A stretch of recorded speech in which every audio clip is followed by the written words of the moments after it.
श्रोताओं, मैं director radio Mukesh गंभीर आज एक बार फिर से हमारे और आपसे जुड़े हुए एक विषय को लेकर आपसे बात करने के लिए उपस्थित हूं।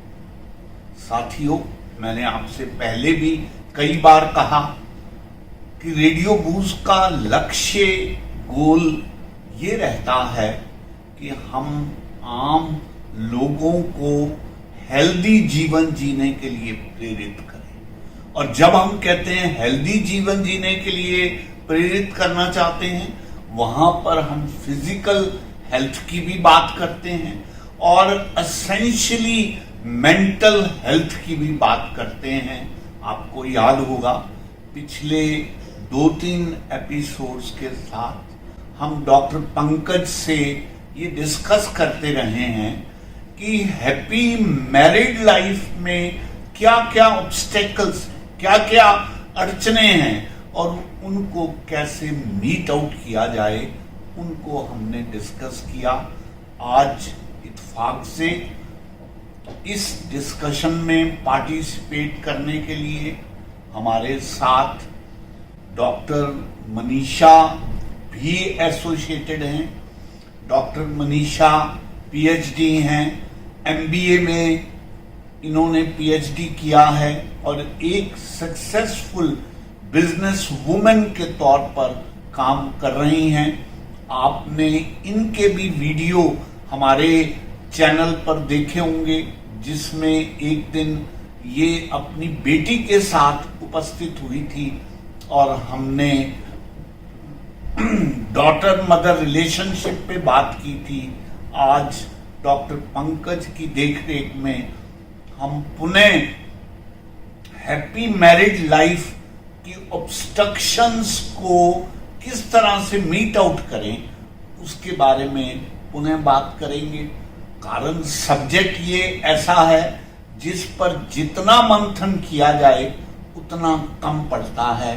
तो डॉक्टर मनीषा, आपका स्वागत करते हुए डॉक्टर पंकज, मैं आपसे ये गुजारिश करूंगा कि आप इस विषय पर आगे बातचीत शुरू करें। थैंक यू डॉक्टर साहब। एज यू राइटली सेड, हमने 2-3 टॉपिक्स के ऊपर 2-3 डायमेंशन से हमने अपनी हैप्पी मैरिड लाइफ को बातचीत हम कर चुके हैं। yes. आज एक बहुत इंपॉर्टेंट डायमेंशन मैं इसमें देना चाहता हूँ। yes. वो डायमेंशन ये है कि जब तक हम अपनी लाइफ में खुद खुश नहीं है, yes. तब तक हम कितनी भी कोशिश कर लें, exactly. हमारे रिलेशंस अच्छे नहीं हो सकते। yes. yes. यहाँ पर मैं थोड़ा सा एक्सप्लेन ये करना चाहूंगा कि हमारा जो माइंड है, माइंड को हम 2 पार्ट्स में डिवाइड कर सकते हैं। ऐसे सोचो, एक बड़ा सा ट्रायंगल अपने मन में इमेजिन कर लें आप, और ऊपर का एक छोटा सा टिप 5% ऑफ द माइंड, उसको माने कि it is a conscious mind. तो कॉन्शियस माइंड क्या करता है? कॉन्शियस माइंड में सिर्फ थॉट्स हैं, हमारे सोचने की फैकल्टी है, analysis, reasoning, what is right, what is not right for me.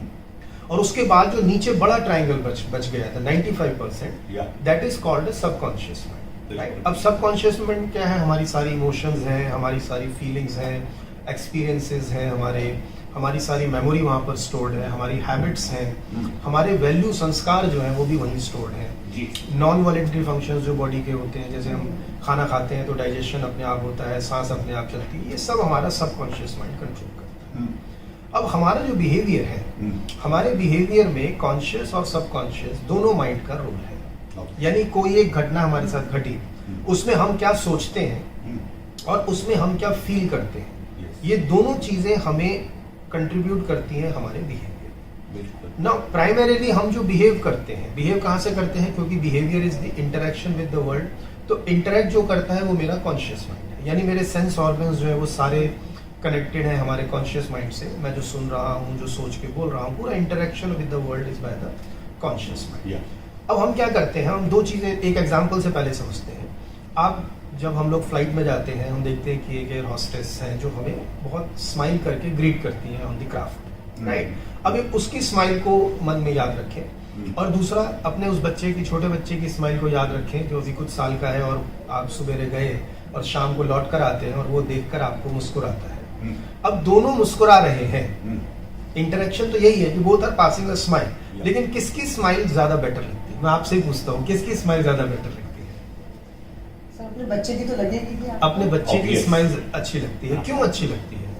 क्योंकि वो एक आपका पार्ट है और आपको वो जिस तरीके अच्छा से चलिए, ग्रीट करता है। आपके हस्बैंड, अगर आपके रिलेशन बहुत अच्छे हैं अपने हस्बैंड के साथ, और आपके हस्बैंड अगर आपको ग्रीट करते हैं आप आने के बाद, अब वो आपका पार्ट तो नहीं है, तो क्या उनकी स्माइल ज्यादा बेटर लगेगी या एयर होस्टेस की स्माइल ज्यादा बेटर लगेगी? सर मुझे ऐसा लगता है कि हस्बैंड की ज्यादा अच्छी लगेगी, Husband. बिकॉज वो हमारा पार्ट बन जाते हैं। वो हमारे ऊपर है कि हम उनको कैसे अपना पार्ट बनाते हैं और अपना एक यूनिट मान के चलते हैं। Okay. वैसे भी डॉक्टर साहब, as far as the air hostess is concerned, you know that it is an artificial smile which is supposed to be given to you since you are one of the customers. Right. So in the case of husband or in the case of child, it is altogether different. You always think that if that smile is being given, this is exclusively meant for For you. you. Okay. अब मैं आपसे सही पूछता हूँ, जी. you use the right word, artificial smile. Yeah. Now, how do we say that this smile is artificial or this smile is not artificial? Because it is a part of our profession. Yeah, it's part of the profession. हम इसको यहाँ पे mind के point से connect करने की कोशिश करते हैं। हाँ. जो इंटरेक्शन विद द वर्ल्ड है, जो मेरा कॉन्शियस माइंड है, वो दोनों के वही कर रहा है, स्माइल ही पास करता है। Yeah. लेकिन हम उसके डिफरेंस को समझ पाते हैं। क्यों समझ पाते हैं? क्योंकि एयर हॉस्टेस का जो सबकॉन्शियस माइंड है, वहां पर she is not happy to see you. Hmm. There is no emotion as far as the Yeah. subconscious mind of the air hostess is concerned. लेकिन उसका जो व्यवहार है, उसको हमें लगता है कि it is an artificial smile. Yes. Yes. जबकि वो बहुत बढ़िया फ्रैंकलिन इंस्टीट्यूट्स में ट्रेनिंग लेकर आती है। हाँ. शी नोज कौन सी मसल्स को कितना स्ट्रेस करना है जस्ट फॉर स्माइल। एक छोटा बच्चा है, हमारे हस्बैंड है, पार्टनर है, हमारी वाइफ है, इन्होंने कोई स्माइलिंग की ट्रेनिंग अटेंड नहीं की है, Yes. but why their smile looks more genuine? Because Exactly. in the subconscious mind, Hmm. they have the emotion of happiness to see you. Yeah. अच्छा, ऐसा नहीं है कि हस्बैंड वाइफ रिलेशनशिप में आर्टिफिशियल स्माइल नहीं होती है। हाँ, If that's the right, emotion but is not here- happiness, हाँ. Yes. if the emotion is Yes. not happiness, and if Yeah. it is just a formality that we are doing, Yeah. right? So what I'm trying to say is कि हमारा जो behaviour है, अगर वो behaviour पीछे हमारी emotions को sustain करता है या इमोशंस की वजह से हमारा बिहेवियर निकलता है, it is called a genuine behaviour, Yes. Right? और जब हमारे मन में इमोशंस, तो सब जिसकी जो गर्ल, वो जो है एयर हॉस्टेस, अभी अपने बॉयफ्रेंड से फोन पे झगड़ा करके आई है, she is unhappy in the subconscious mind, उसकी जो स्माइल होगी, obviously we can see that there is a difference, right? तो coming back to the point that I was saying, कि हम लोग बहुत बार बात करते हैं कि हमें रिलेशनशिप में दूसरे को समझना चाहिए, प्यार से बात करनी चाहिए, मीठा बोलना चाहिए, ये सब काउंसलिंग में हम लोग कवर करते हैं। लेकिन पॉइंट ये है कि हम ये सब बातें जानते हैं और जानते हुए भी हम इस चीज को नहीं कर पाते, राइट? जैसे एक एग्जांपल से समझते हैं, कितने लोग हैं जो जानते हैं सवेरे उठेंगे और रेगुलर एक्सरसाइज करेंगे तो हेल्थ अच्छी रहेगी? Yes. सब जानते सब जानते हैं। और कितने Yeah. परसेंट लोग कर पाते हैं? Yes.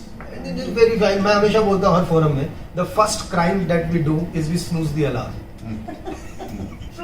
राइट? रात को हर बार हम सोच के सोते हैं कि मुझे सवेरे जल्दी उठना है, और हम सवेरे जो है अलार्म को स्नूज कर देते हैं, नहीं उठना चाहते हैं। सो बहुत सारी ऐसी चीजें हैं जो हम जानते हैं, सही, हम सब जानते हैं गुस्सा करना गलत है, लेकिन फिर भी हम सब गुस्सा करते हैं। तो कमिंग टू द मैरिज, जानते तो हैं पर समझते नहीं। समझते नहीं है। Yes. और समझने और जानने का क्या अंतर हुआ? वही अंतर है। समझने का मतलब जो हम कॉन्शियस माइंड में समझ लेते हैं, वो जो मेरा 5% है, Yeah. और एज आई सेड कि उसमें जो इनपुट्स आती है वो सेंस ऑर्गन से है। तो हमने कोई किताब में पढ़ लिया, किसी से सुन लिया, तो हमें लगता है कि हम उस चीज को जान गए। और समझने का मतलब है सबकॉन्शियस माइंड में, जिसमें कि सोचने की कोई फैकल्टी नहीं है। Yes. वो क्या करता है, अपने एक्सपीरियंसेस से ही वो, if I use the right word, I would say it acquires the wisdom, right? तो जो आप बात बोल रहे हैं कि समझते नहीं है, समझने का मतलब वो विजडम हमारी नहीं है। Yes. और हम क्या करते हैं, हम वही बिहेव करते हैं जो कि हमारा सबकॉन्शियस करवाता है। Yes. अगर हम उसको सप्रेस करके बिहेव करेंगे, जैसे मैं आपसे बोलूं, आप मेरे पास आते हैं, जी मेरे को जो है रिलेशनशिप काउंसलिंग चाहिए, मैं बोलूँ अपने हस्बैंड से आप मीठा मीठा बोलिए, अच्छा से। अब आप क्या करेंगे, अगर मन में हमारे सबकॉन्शियस माइंड में अगर खुशी नहीं है, if you do it, it would be as artificial as the As the smile of the Yes. hostess. Yeah. So मेरा पॉइंट हमेशा ये रहता है कि जब भी हम अगर रिलेशंस को इम्प्रूव करना चाहते हैं, we should see that do we have the right set of emotions in the subconscious mind. और हम इतना ज्यादा फोकस करते हैं बिहेवियर पे, ऐसे बिहेवियर पे फोकस करने की जरूरत ही नहीं है। वो तो एक छोटा बच्चा भी जानता है कि मम्मी आई है बहुत दिन के बाद घर से, पापा आए हैं बहुत देर के बाद ऑफिस से, तो हंसना है, ये सिखाने की जरूरत नहीं है। दिस बिहेवियर इज स्पॉन्टेनियस, है ना। तो मेरा पॉइंट जो मैं आज ऑडियंस को जो मैं बोलना चाहता हूँ वो ये है कि I call it as an inside out approach. आपके अंदर do you have the right set of emotions for a happy married life? If you have the right set of emotions, don't worry about the behavior. वो अपने आप ही ठीक आएगा और relations अपने आप ही yes, yes. So first you have to acquire within your mind the concept of being a happy married life. Right. Only then you can implement. Only then implementation would be spontaneous. Yes. So, So if you are a happy person yourself, I think you will be able to notice, the goodness more than the other things of the other person, and you might, take it forward from there. Right. So a happy emotion in your subconscious mind will definitely help. Exactly. So happiness is very very important. Are you happy or not? Yes. ठीक है। तो doctor साहब ये तो one good feature है जो happy married life के लिए आवश्यक मानते हैं। जी। What more? What more? अब सवाल ये आता है, are we happy? Yes. Question is, are we happy? And if we are not happy, Yes. then what can we do? Yes. Normal- sir, इससे पहले आप आगे बढ़े, मैं एक शेर से आपकी बात को एंडोर्स करना जी चाहता हूँ जी। कि या तो हंसे वो हम्म जो दीवाना, हम्म, और या हंसे वो जिसे खुदा तौफीक दे, वाह, वरना दुनिया में हंसने को रखा क्या। बहुत बढ़िया, बहुत बढ़िया। अब अगर आप इस कंसेप्ट से ग्रसित हैं हम्म, कि दुनिया में हंसने को रखा क्या है, हम्म, तो आपके अंदर एक जेन्युइन हैप्पीनेस जन्म नहीं लेती। नहीं, और जैसे हम हैं, हम्म, उशो भी ये बात कहते हैं कि there is a hell within you, and wherever you go you will create hell as well. Exactly. So I 100% endorse your viewpoint that first of all, fundamental question arises: are we genuinely happy? Yes. And we want to acquire the happy married life in our life or not? Till we don't acquire this idea, Yes. we cannot think of implementing it. Exactly. Yes, please. So, बहुत बार जैसे जब clients मेरे पास आते हैं, husband wife relationship के लिए आते हैं, जी। तो सबसे पहले मैं दोनों से अलग अलग बात करता हूँ, केस डिटेल्स लेते हैं, सो दैट हस्बैंड अपने दिल की बात खुल के कह पाए इन कॉन्फिडेंशियल एनवायरनमेंट, वाइफ भी अपने मन की बात को कह पाती है। और 90% या इवन मोर, हर आदमी को पता है लाइफ में खुश कैसे होना है, हर आदमी जानता है खुश होने का राज। लेकिन अनफॉर्चुनेटली उसमें जो इम्प्लीमेंटेबल एक्शंस हैं, Yes. वो दूसरे के पास है, Yeah. राइट? यानी अगर आपको खुश रहना है तो आप सब जानते हैं हाँ। कि अगर मेरा हस्बैंड ऐसे ऐसे ऐसे ऐसे बिहेव करे हाँ। और ऐसे ऐसे ऐसे ऐसे बिहेव ना करे, हाँ। तो मैं खुश रह सकती हूँ। Yes. So, हर आदमी जो है ना खुशी का राज तो जानता है। ताला मेरे पास है, चाबी चाबी उनके उनके पास है। ठीक है बात। है ना? तो यहां से, लेकिन मैं हमेशा ये बोलता हूँ कि आप मेरी बात को इसलिए सिर्फ मत मानिए क्योंकि मैं काउंसलर हूँ, मैं आपको बोल रहा हूँ मानने के लिए। हाँ। अपने एक्सपीरियंस से देखो, हाँ। इतने साल हो गए शादी को, Yes. पूरी आपने साम दाम दंड भेद सब लगा लिया अपने पार्टनर से, एक्सपेक्ट करके कि वो ऐसे बिहेव करे और ऐसे ना करे। हाँ। क्या आपके पूरी कोशिश करने के बाद भी क्या वो माना, क्या वो इम्प्रूव हुआ? मैं बोलता हूँ अगर वो इम्प्रूव हुआ आपके कहने से तो फिर कहते रहो, कोई नुकसान नहीं है कहने में। आई रिमेम्बर कुछ केसेस मेरे को अपने से एक जनरेशन आगे, अपने पेरेंट्स की जनरेशन के याद आते हैं कि एक पार्टनर बोलता है, दूसरा पार्टनर मान जाता है। वहां पे बोलने में कोई बुराई नहीं है, लेकिन पॉइंट है, अपने एक्सपीरियंस से आप देखिए कि अगर आपके बोलने से इतने साल आपकी शादी को हो गए, हमेशा आपने हस्बैंड को बोला ये करो, ये करो, ये मत करो, ये मत करो, क्या वो बदला? एक तो वो बदला नहीं पहली बात, जी। और आपके बोलने की वजह से आपके रिलेशंस और खराब होते हैं। हाँ, स्ट्रेनमेंट आई। तो मैं ये बोलता हूँ कि अब एक नया एक्सपेरिमेंट करके देखो। मैं नहीं जी। बोल रहा कि ये, क्योंकि माइंड है इतना फ्लेक्सिबल है, इतना इसकी कोई आप रूल बुक नहीं बना सकते हैं, कोई न्यूटन के फॉर्मूलाज नहीं लगा सकते हैं माइंड पे। Every person behaves differently in the different situation, same situation, सब कुछ होता है। मैं सिर्फ बोलता हूँ life is just an experiment, keep doing experiments and then see, अगर वो एक्सपेरिमेंट आपके फायदे का होता है तो करें। तो मैं ये बोलता हूँ कि एक नया एक्सपेरिमेंट करके देखें कि अपने रिलेशनशिप को इम्प्रूव करने के लिए हम क्या कर सकते हैं। और अगर आप, जैसे हम लोग एक पढ़ते हैं 80-20 रूल, हम लोगों ने सबने सुना है लाइफ के अंदर, है ना। जैसे इसको समझते हैं थोड़ा सा, जैसे आज देखें कोरोना फैला हुआ है, तो 20% of the states in India will have 80% of the corona victims, right. Finance में अगर देखते हैं तो 20% of the people will have 80% of the economy in their control. 80% of the terrorism is by 20% of the people. So whether you take positive or you take negative, it is 20% cause affects 80% in the world. Right. Right? तो मैं ये बोलता हूँ, अगर हम simple एक statistic से चलते हैं, दो पार्टनर्स हैं, हस्बैंड है, वाइफ है, प्योर स्टैटिस्टिकली सेम, तो दोनों का रिलेशनशिप में 50-50% कंट्रीब्यूशन है, राइट। और मैं ये मानता हूँ कि जो मेरा अभी वीडियो सुन रहे हैं, उनको हम बेनिफिट ऑफ डाउट देते हुए ये कहते हैं कि जी आपके पार्टनर की ज्यादा गलती है, आपकी कम गलती है। Okay. ये भी हम मान लेते हैं। Yes. तो क्या आप ये कह सकते हैं कि इस रिलेशनशिप में 30% भी आपकी गलती नहीं है? मान लिया कि हमने 70% बोला आपका पार्टनर की गलती है, Yes. लेकिन 30% तो आपकी भी गलती है ही आपसे। एंड आई से it is with statistical tools. अगर आप अपने उस 30% पर भी अगर एफर्ट करते हैं उसको इम्प्रूव करने के लिए, Yeah. तो 80% इम्प्रूवमेंट रिजल्ट्स में आती है। ठीक बात। So what I'm saying is that when I'm inviting you for a new experiment in life, and the experiment is कि हम अपने ऊपर क्या काम कर सकते हैं जिससे कि ये रिलेशनशिप ठीक हो, तो फिर भी आपको बहुत कुछ ऐसा मिल जाएगा, बहुत कुछ ऐसा मिल जाएगा। 20% भी अगर आपने इम्प्रूव किया तो आपके रिलेशंस में 80% इम्प्रूवमेंट्स आती हैं। हम देखते हैं quality, you are coming from the corporate, so you know this 6 sigma. Now in 6 sigma you identify only the potential causes, right? And if you work only on 10 or 15% of the causes, around 60-70% improvement come in the process.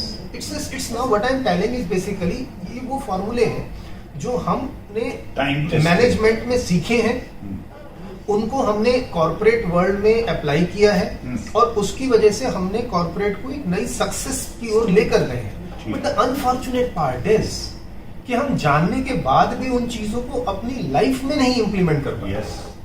अगर हम 6 sigma को अपनी life में implement कर लें, Right. तो बहुत कुछ जो है उसके अंदर वहीं पर ही improve Yeah. Dr. Saab, there had been a very famous thinker with the name of Jean-Paul Sartre.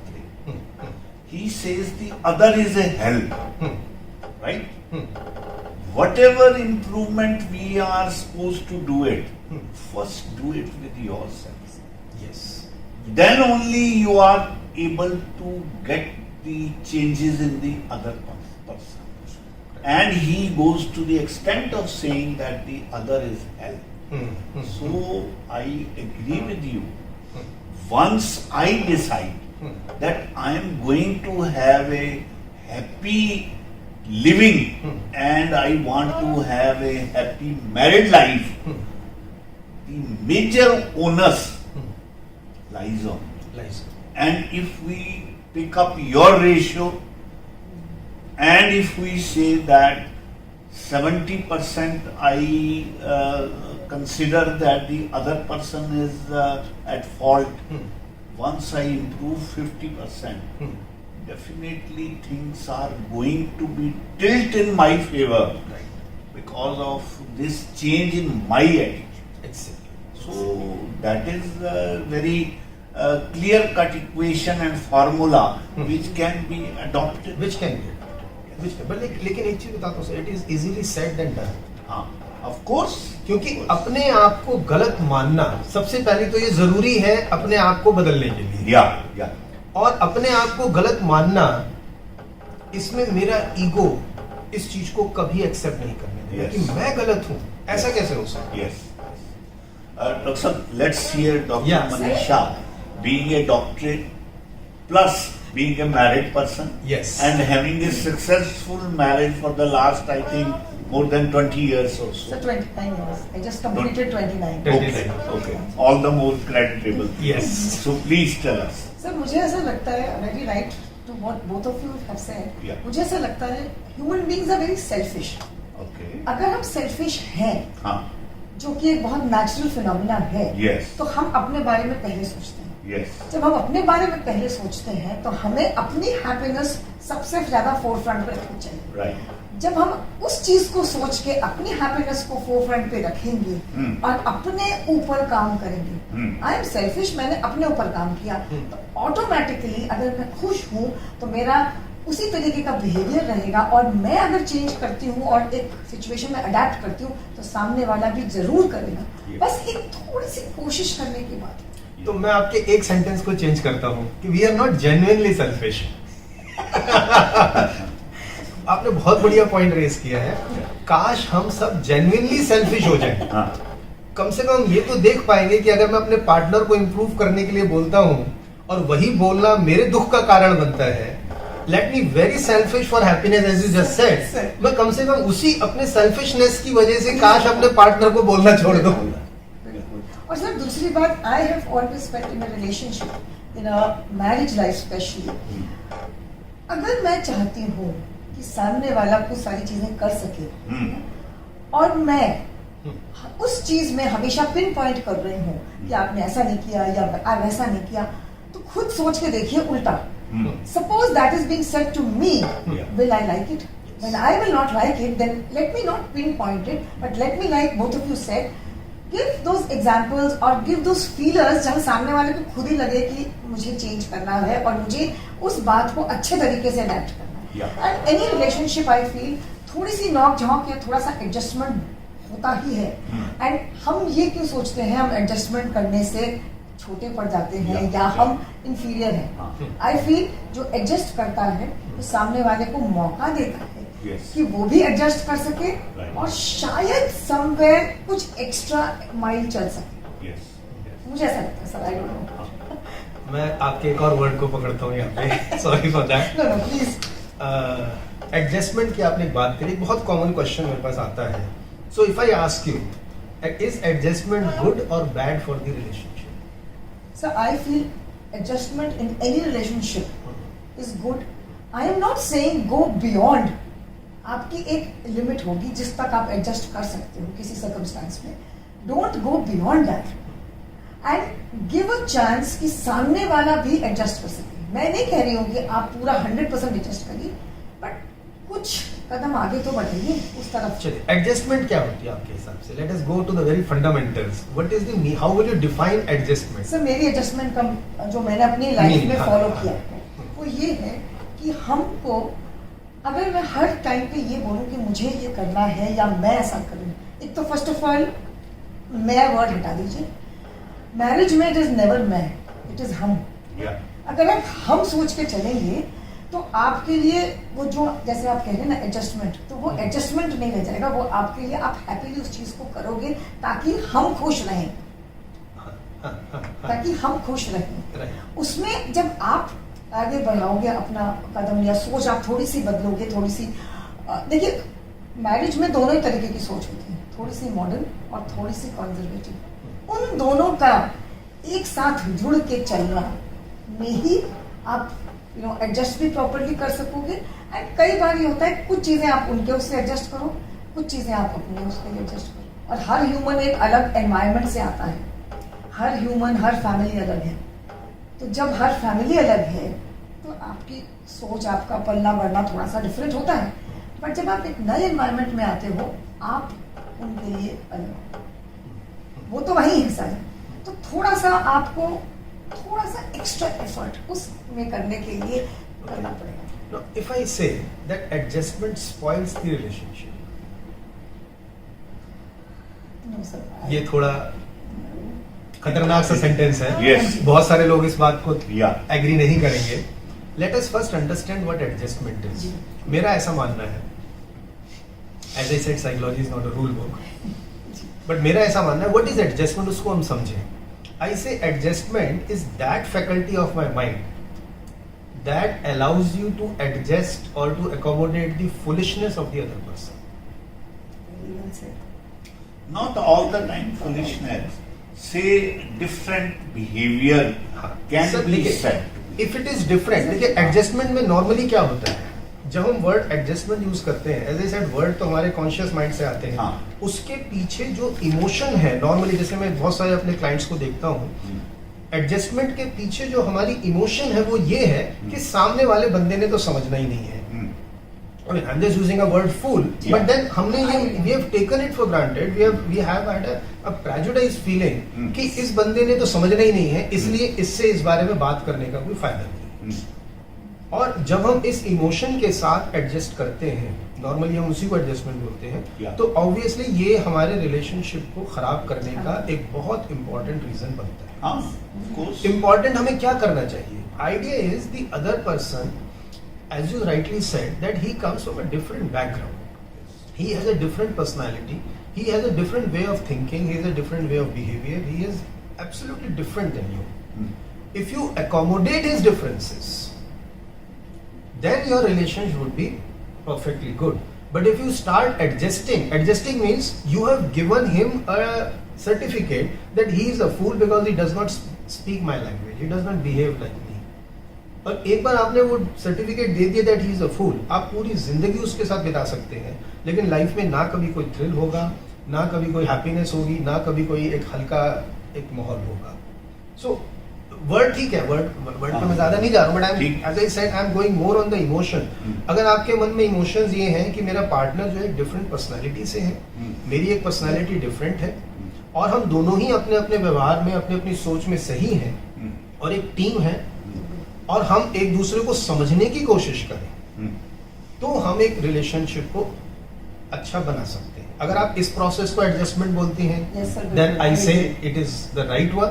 और अगर आप ये सोचती हैं कि नहीं मेरे हस्बैंड ने तो समझना ही नहीं है, इसलिए क्यों अपना दिमाग खराब करो इसके साथ, अगर उसको हम एडजस्टमेंट बोलते हैं, देन आई से सर मुझे ऐसा लगता है, टेकिंग यहाँ पे आप जो कह रहे हैं, मैं वही सोचती हूँ कि अगर मैं, जैसे आपने कहा, maybe the adjustment word is not right here, but it is more of understanding the other person, Yes. the nature, the background, because the other person is also trying to do the same somewhere. Right. And वो एक unsaid सा phrase होता है एक relationship में, ऐसी relationship जब हम friendship में हम एक दूसरे को ग्रो होने का और एक दूसरे मौका देते के साथ एडजस्ट करते हैं, एडजस्ट ही करते हैं ना सर. तभी मैं, अगर मैं डिफरेंट हूँ और सर डिफरेंट है या आप डिफरेंट हैं, हम तीनों अलग इंडिविजुअल्स हैं, बट हमारी फ्रेंडशिप तभी अच्छी हो सकती है, स्ट्रांग हो सकती है, जब हम एक दूसरे के डिफरेंसेस को लेके उनके हमारे वो पॉजिटिव हो जाती है, वो डिफरेंसेस बढ़ाते हैं. तो क्या हम वो एक ऐसी रिलेशनशिप में जहाँ हम जीने मरना साथ का कहते हैं, हमारे टाइम तो सर यही कहते थे, आजकल नई जनरेशन हो गए, नए वक्त हो गए, बट जब हम ये सोचते हैं तो क्या हम उस चीज को नहीं कर सकते? क्यों हम दूसरे इमोशंस को हवा देते हैं? So, in order to understand this predicament or situation, I would like to quote, supposing a girl comes after marriage in a new family, and that family is in the habit of eating non-veg, husband is in the habit of using alcohol.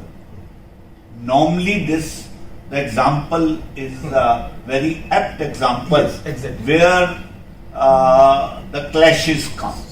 Now the new entrant says that I have allergy with the non-veg. And similar allergy remains regarding husband taking liquor. Now, considering this situation, what do you suggest?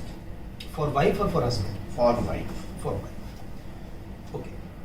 पहली चीज, जैसे मैंने कहा कि हर एक का जो behaviour है वो उसके पर्सनालिटी से आता है. इसको हम थोड़ा और डिटेल में एक्सप्लेन करते हैं, थोड़ा समझ जाए ताकि हम इस पॉइंट को. आप ऐसे समझें, जैसे आप एक कार में ट्रेवल करते हैं और 4 फ्रेंड्स आप बैठे हैं और पीछे से आया कोई और उसने गलत तरीके से आपकी गाड़ी को ओवरटेक कर दिया। हाँ, अब हमने चारों ने एक ही चीज को विटनेस किया है, लेकिन चारों का बिहेवियर इसमें अलग हो सकता है। एक आदमी का जो फर्स्ट फीलिंग आएगी वो ये आएगी कि 90% लोगों में यहाँ पे सेंस ऑफ ड्राइविंग नहीं है, there is no point in spoiling the mood, और अभी इससे लड़के निकलेंगे, अभी आगे एक और कोई मूर्ख ऐसा मिलने वाला है। So he is trying to avoid the situation. या दूसरा जो इंसान है उसको शीशा खोल के चिल्लाना है, गाली देनी है, उसको इससे कोई मतलब नहीं है कि वो तो निकल गया आगे, वो तो सुन भी नहीं रहा है। राइट। तीसरे इंसान के मन में फीलिंग आ सकती है कि इसने मुझे ओवरटेक किया तो मैं इसको ओवरटेक करके रहूंगा, Yes. Feeling of competition. या चौथा सोच सकता है कि इसको बाहर निकालो और इसको पीटना भी है पकड़ के, टेकिंग रिवेंज। ठीक। अब पॉइंट ये आता है कि अगर हम ऐसा मानते हैं कि हम दूसरे की वजह से बिहेव करते हैं, तो चारों ने एक ही इंसिडेंस देखा है तो चारों का एक सा बिहेवियर होना चाहिए। क्यों चारों का अलग अलग बिहेवियर है? क्योंकि चारों की जो पर्सनैलिटी है वो अलग है। मतलब एक सिचुएशन में एक पर्सनैलिटी जब इंटरेक्ट करती है तो एक अलग तरीके का बिहेवियर निकल के आता है। या राइट। और पर्सनैलिटी क्या होती है? It is not something which is build in a day. Yes. I would say जिस दिन से हम पैदा हुए हैं तब से लेके आज तक के जो मेरे एक्सपीरियंसेस हैं, या उन सब ने मेरी पर्सनैलिटी को बनाया है। Right. Now with this as a background, हाँ, coming to this particular lady जो कि एक जगह शादी होती है और वो देखती है कि हस्बैंड जो है वो शराब पीते हैं, नॉनवेज खाते हैं और वो एडजस्ट नहीं कर पा रही है। अब पहले तो ये समझने की जरूरत है कि ईटिंग नॉनवेज ये उनका बिहेवियर है। या you have to see that from where is he coming, what are his experiences, yes. जिस वजह से वो जो है शराब पीते हैं या नॉनवेज खाते हैं। अब सोचिए इसी परिवार में एक ऐसी लड़की आती जिसने अपने पेरेंट्स को देखा होता है, आजकल तो गर्ल्स भी बहुत हैं जो कि ड्रिंक भी कर रही हैं, फीमेल्स भी ड्रिंक कर रही हैं। अगर वो लड़की खुद भी ड्रिंक कर रही होती तो शायद उसको इस परिवार में आके जरा भी एडजस्टमेंट में प्रॉब्लम Yes. नहीं आती। तो क्या हम एडजस्ट इसलिए नहीं कर पा रहे कि मेरा हस्बैंड गलत है? नो, उसका एक पास्ट है, उसका एक पर्सनालिटी है कि उसके लिए नॉनवेज खाना, उसके लिए ड्रिंक्स करना जो है इट इज नॉट। आपका एक बिहेवियर है कि आप जो है ड्रिंक्स को गलत मानती हैं, इट इज योर पर्सनैलिटी, क्योंकि शायद आपकी परवरिश ऐसी है, आपके वैल्यू सिस्टम, आप उस संस्कार से आई हैं, आपके लिए वो चीज डिफरेंट है। सो एज आई सेड, जैसे ऐसे बहुत तरीके के हमारे डिफरेंसेस हैं। So what a girl has to do, उनको पहले समझने की जरूरत है और अपने पार्टनर को फ्रीडम देने की जरूरत है। हाँ, आप नहीं खाना चाहती हैं, या आप उनको फ्रीडम दे सकते हैं कि देखो मुझे नहीं खाना है, आपको खाना है तो आप खा सकते हैं। कुछ लोगों को स्मेल भी रहती है नॉनवेज के अंदर, तो ठीक है, आप अपने एक तरीके से उसको फ्रीडम देते हुए आपके जो पेन एरियाज हैं यस। उनको अगर आप in a respectful manner, in a very polite manner, without proving that the other person is wrong, जब Yes. हम उस एक फ्रेम ऑफ माइंड में जब हम कम्युनिकेट करते हैं राइट। तो हमारी एक्सेप्टेबिलिटी दूसरी तरफ बढ़ जाती है। यस। यस। अब बहुत सारे फैमिलीज ऐसी भी हैं, जैसे मैं आपको बताता हूँ कि मैं जब कॉलेज में था मैं नॉनवेज नहीं खाता था और मेरे फ्रेंड सर्कल में जो है बहुत सारे लोग फ्रेंड्स वो अपना वो खाते थे। तो ऐसा नहीं है कि मैंने उनके साथ दोस्ती खत्म कर दी या मैं उनके साथ खाना खाने नहीं जा रहा हूँ, मैं खाना खाने जा रहा हूँ, वो अपना मेरे साथ बैठ के अपनी प्लेट्स में नॉनवेज खा रहे हैं, मैं अपना वेजिटेरियन खा रहा हूँ जो मुझे पसंद है। We are accepting the differences yes. And we are and in a most respectful manner. In a most respectful manner. वही मैंने कहा, हाँ। बिहेवियर इंपॉर्टेंट नहीं है मेरे लिए, yes. Important is what is the emotion in your subconscious. Yeah. अगर आपको ये मालूम है, माँ जानते हैं कि मेरा हस्बैंड बिल्कुल गलत है क्योंकि वो शराब पीता है, नॉनवेज खाता है, अब आप कितना भी सॉफ्टली बोलेंगे Yeah. वो इमोशंस कम्युनिकेट हो ही जाती है। Right. In a respectful manner you tell कि मुझे नॉनवेज से क्या क्या प्रॉब्लम है, आपको स्मेल की प्रॉब्लम होती है या आपको बनाने में भी मैं नहीं बनाऊंगी, आप अपना पॉइंट रख सकते हैं।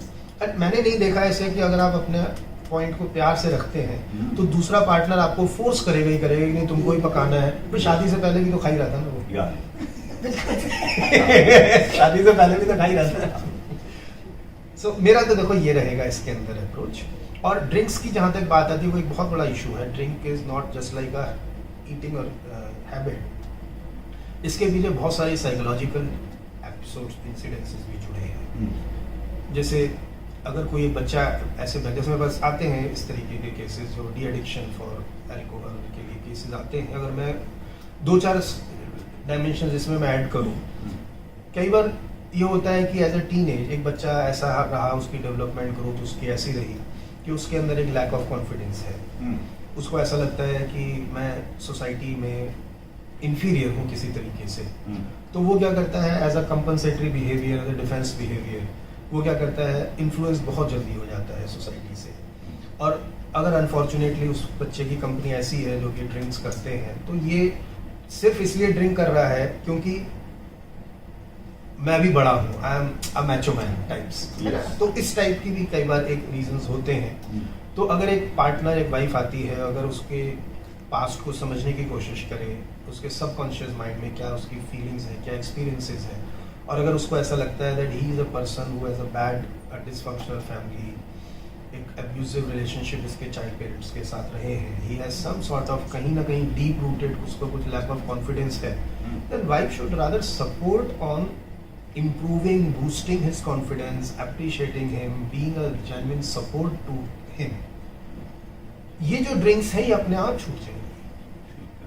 सो point is work at the subconscious mind. मेरे लिए जैसे as I said I am a counsellor as well as I am a hypnotherapist also. So मेरे लिए इंपॉर्टेंट है कि सबकॉन्शियस माइंड में हमारे क्या है, सबकॉन्शियस माइंड में दूसरे के साथ क्या है। और अगर हमने वहां पे पकड़ लिया, सबकॉन्शियस पर हमने चीजों को समझने की कोशिश की, तो हमारा बिहेवियर भी सही रहेगा, रिलेशंस भी बढ़िया रहेंगे। Right. So I think does it answer your? या बिल्कुल ठीक है। तो सब आपकी तरफ से सर मुझे ऐसा लगता है just a very small line, हाँ। Anything which is done within limits, या anything which is done within limits can never be wrong. And वो हम, जैसे आपने सर कहा बहुत अच्छे से, वाइफ अगर वो लिमिट में है, उनको प्यार से समझाएं, थोड़ा प्यार एक्स्ट्रा Yes. एक्स्ट्रा प्यार दें, Yeah. और तो वो ऑटोमेटिकली धीरे धीरे करके आप अपना पॉइंट में फॉरवर्ड कर सकते हैं। बट जाम वही चीज की लड़ाई करेंगे में तो जाम में थोड़ा प्यार घोल के दीजिए, अगली बार जाम कम और प्यार बढ़ता चला जाएगा। सॉरी आई जस्ट तो डॉक्टर साहब इस नोट के साथ हम आज की बात यही रोकते हैं। और मैं समझता हूं कि इसी ढंग से, बहुत साधारण ढंग से, लेकिन बहुत ही असाधारण व्यूज से हम इस बात को बड़े अच्छे से लोगों को समझा सकते हैं। तो इन्हीं शब्दों के साथ डॉक्टर मनीषा का और आपका आभार व्यक्त करते हैं, और जल्दी ही ऐसे ही किसी विषय को लेकर हम आगे आपके साथ मिलेंगे। बहुत बहुत धन्यवाद।